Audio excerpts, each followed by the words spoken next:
15º ano A, noturno, me formo esse ano e com certeza para mim é um prazer, uma alegria enorme estar participando desse projeto, compartilhando conhecimentos, terminando o meu ano, sendo um formando e podendo compartilhar com vocês um pouquinho a respeito do que eu venho estudando, a respeito do que eu tratei no meu próprio TCC, que para mim certamente é um prazer enorme estar aqui hoje. Bom, o tema que eu vou falar para vocês hoje é a respeito do compliance empresarial. Na realidade eu vou fazer uma introdução, a princípio, a respeito da situação econômica e política hoje do Brasil, sem focar especificamente em algum partido, sem tomar algum tipo de posição, na realidade num aspecto geral. E quando eu falo no aspecto geral é somente para trazer a ideia do que é a corrupção para o Brasil, do que vem se tornando a corrupção para o Brasil e principalmente o que vem se tornando as formas de combate a essa corrupção, né, o que nós temos de instrumento para poder fazer esse combate. Bom, nós sabemos que a atual situação do Brasil hoje ela não é tão favorável, né? Hoje nós temos uma crise política e uma crise econômica muito séria. Uma crise política que para mim traz como consequência a crise econômica. Eu sei que são institutos diferentes, que se um acontece não necessariamente o outro vai acontecer, mas que nessa atual conjuntura do Brasil eu acredito que um seja assim consequência do outro.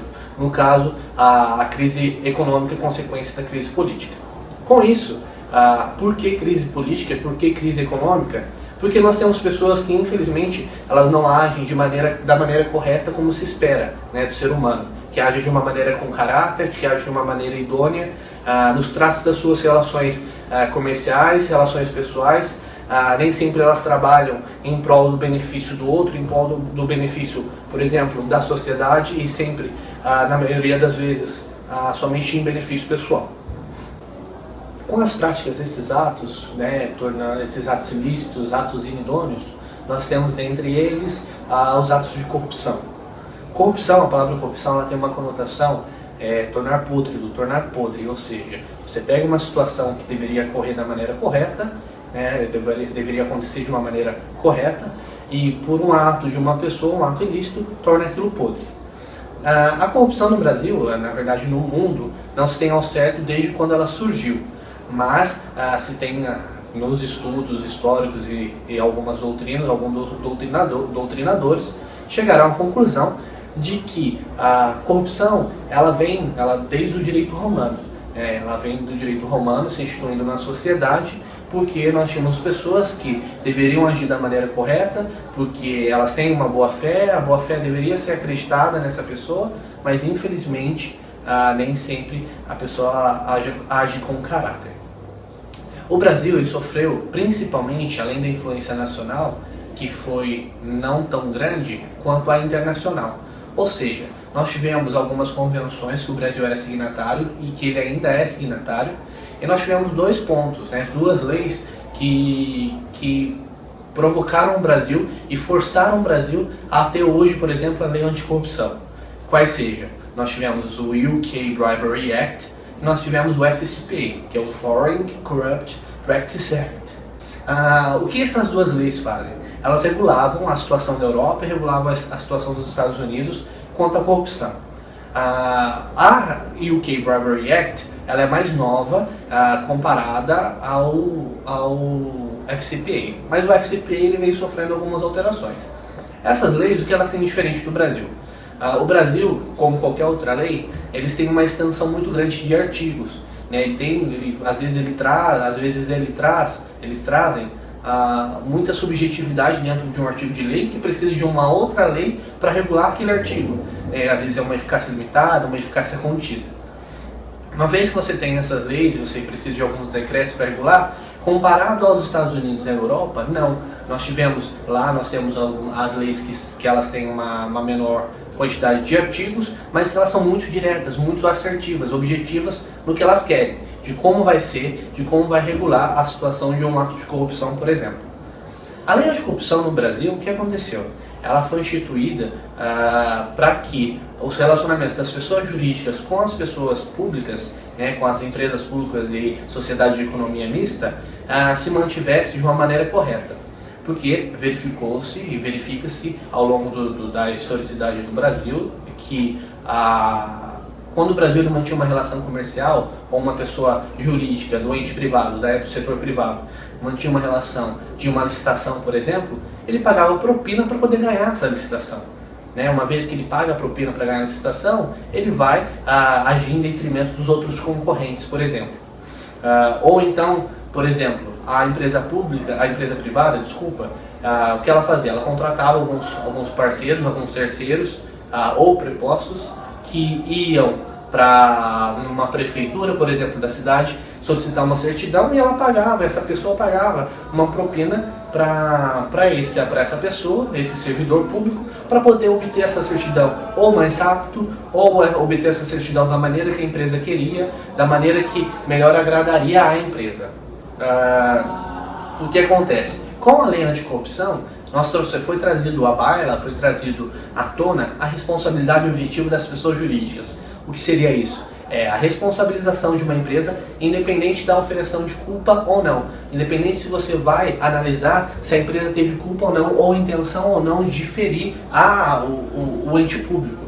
Ou seja, aquilo que ambientalmente era aplicável, como a responsabilidade objetiva ambiental da empresa, hoje, por exemplo, nós podemos trazer para a realidade de um ato ilícito, de um ato de corrupção praticado por um funcionário da empresa, que independente da empresa, se ela teve culpa ou não, ela vai ser sancionada por isso, ela vai ser penalizada por isso, por esse ato desse funcionário. O que eu quero falar é o seguinte, onde eu quero chegar? Dos meios atenuantes, ou dos meios prévios de você evitar que algumas coisas aconteçam, que esses atos aconteçam, ou que uma penalidade seja tão severa para uma empresa.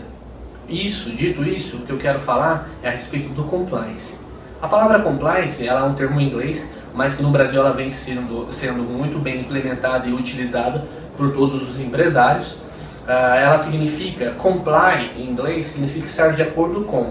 E o compliance, uma vez que ele é inserido no âmbito empresarial e de acordo com a lei anticorrupção, ele quer falar a respeito de estar de acordo com as leis, estar em estrito acordo com as normas, em cumprimento das normas. Aquilo que o Estado brasileiro, aquilo que o governo impõe como lei, você deve cumprir. Porque se você não cumpre, se você não está em estrito cumprimento com a lei anticorrupção, por exemplo, você vai ser sancionado por isso.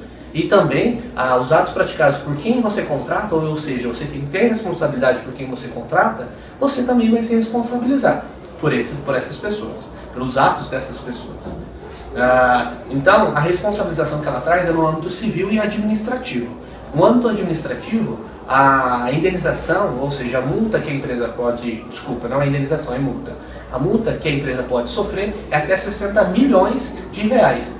Mas até 60 milhões de reais sempre calculado proporcionalmente ao rendimento que ela teve, ao rendimento bruto que ela teve no último ano corrente, no último ano calendário. Por exemplo, em 2015, se uma empresa for sancionada, agora em 2016. As políticas de compliance, o que são? Elas são instrumentos prévios, por obviedade, de prevenção dos atos de corrupção. Você vai instituir um instrumento de compliance dentro da sua empresa. O instrumento de compliance dentro da sua empresa, ele vai ter que ter alguns aspectos. Por exemplo, o código de conduta, ele vai ter que contar com um comitê de investigação de alguma denúncia. Ele vai ter que contar também com as penalidades aplicáveis a quem ou ao funcionário que praticar um ato de corrupção. Então ele vai trazer, o Instituto de Compliance ele vai trazer para a empresa alguns atos, algumas sanções, alguns tipos de comportamento que ele vai exigir que a pessoa tenha para que futuramente, vamos dizer, que essa pessoa tenha cometido algum ato de corrupção, a empresa possa certificar que, olha, eu cumpri, olha aqui, eu tenho um código de conduta, olha aqui, eu tenho um sistema de compliance que nós investigamos sempre todo tipo de denúncia que nós recebemos. É importante dizer que para as políticas de compliance, você instituir uma política de compliance não quer dizer que você vai instituir só um código de conduta e pronto, você está livre de qualquer sanção. Pelo contrário, você tem que instituir um código de conduta e exigir que esse código de conduta seja cumprido por essas pessoas, pelos seus colaboradores, por exemplo, pelos seus terceiros, pelos seus prepostos. Não adianta você simplesmente entregar um código de conduta e não investigar, não fazer uma auditoria interna. Não adianta você entregar um código de conduta sem princípios, ou só com 3, 4 princípios, sem explicar, sem trazer exemplos, sem trazer de uma maneira clara e objetiva para os seus colaboradores o que é um ato de corrupção. O que acontece muito e que eu já vi é que as pessoas confundem muito o que é um ato de corrupção, o que é um ato não compliance, o que é um ato que vai contrário às regras da empresa. Às vezes elas não têm ideia do ato que elas estão praticando. Às vezes ela não tem ideia de que um favorecimento pessoal que ela teve, ou por exemplo, uma caneta que ela pegou na empresa e levou para casa dela, porque a empresa tem bastante, ela não tem noção de que isso é um ato de corrupção, que isso é um ato que agir de maneira incoerente com o código de conduta, por exemplo, com o instrumento de compliance dentro da empresa. Né? Porque isso é propriedade da empresa, não é propriedade sua para que você possa levar para sua casa. Né? Ou seja, ou também, por exemplo, os instrumentos de trabalho. Eu recebo um notebook da minha empresa para eu trabalhar na minha casa. Mas, no notebook da empresa, eu faço acesso à conta pessoal, eu faço acesso ao Facebook, às minhas contas bancárias, a coisas pessoais. Faço pesquisa de faculdade, faço trabalho de faculdade, TCC. E na realidade eu deveria utilizar aquele equipamento, aquela máquina, para trabalhar, para trazer resultados para a empresa. Eu estou ali para isso. Então, o que as pessoas não têm noção e não têm muita razão quando elas praticam alguns atos, elas não pensam e agem com a emoção de obter algum tipo de benefício pessoal, é que elas simplesmente pensando, como eu disse, nesse benefício pessoal, elas agem inconsequentemente, sem pensar no que pode acontecer com elas, nas penalidades que podem ser aplicadas. Eu saliento o seguinte: eu disse que a responsabilidade trazida pela lei anticorrupção ela é objetiva, mas é uma responsabilidade objetiva limitada ao âmbito civil e ao âmbito administrativo. Ao âmbito penal, a prática penal, ela ainda continua sendo subjetiva, nada se difere, nada vai andar num caminho diferente. Eu trago de uma maneira geral, e eu falo de uma maneira geral para vocês, porque esse instituto, ele é novo no Brasil, ele é novo, vem sido muito aplicado no Brasil e é até uma estrutura mundial, ele também é novo. São formas de você coibir as práticas de corrupção. Mas, quando eu trago de uma maneira geral, é porque existem vários aspectos muito específicos a respeito de um instituto de compliance, de corrupção, de uma lei anticorrupção, de uma lei antitruste, né, que o Brasil também já existe, que o Brasil também já sancionou. Existem vários pontos que precisam ser estudados com mais profundidade. O meu aspecto, quando eu trago de uma maneira geral, a minha intenção, quando eu trago de uma maneira geral, é simplesmente trazer para vocês algum tipo de, olha, presta atenção, porque existem algumas formas de você coibir a responsabilidade, de você coibir as práticas de atos de corrupção. E se você não faz isso, você vai ser sancionado. A lei do Brasil mudou, a realidade do Brasil vem mudando. Nós estamos vendo os políticos sendo presos, a reforma política cada vez mais próxima. Nós tivemos um impeachment de um presidente que há quanto tempo não acontecia, se é que aconteceu algum dia.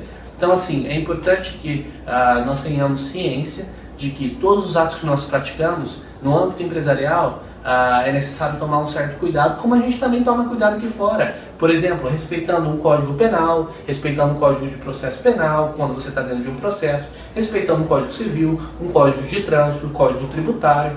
Então, nada se espera diferente de você, do seu caráter que você tem aqui fora. Lá dentro nós chamamos de idoneidade moral, aquilo que, comprometimento profissional que você tem, é a sua integridade profissional. Então, lá dentro de Então, o que se espera de você enquanto empresário, enquanto colaborador, enquanto um terceiro, que seja um preposto, é que você aplique o seu caráter que você tem na sua vida pessoal dentro do âmbito empresarial e chame isso de integridade profissional. Então, o que eu quis trazer para vocês hoje, muito obrigado a todos pela atenção e principalmente a equipe do Compartilhando Conhecimentos pelo convite, é uma visão geral a respeito do que é o compliance, a respeito do que é a corrupção, que vocês possam ter a oportunidade e que eu possa ter tido a oportunidade de acender em vocês uma pequena chama, um pequeno interesse de tentar descobrir, de ir atrás um pouco mais e se aprofundarem a respeito do assunto. Muito obrigado a todos pela atenção. Mais uma vez, equipe compartilhando, muito obrigado. Foi um prazer enorme estar aqui com vocês.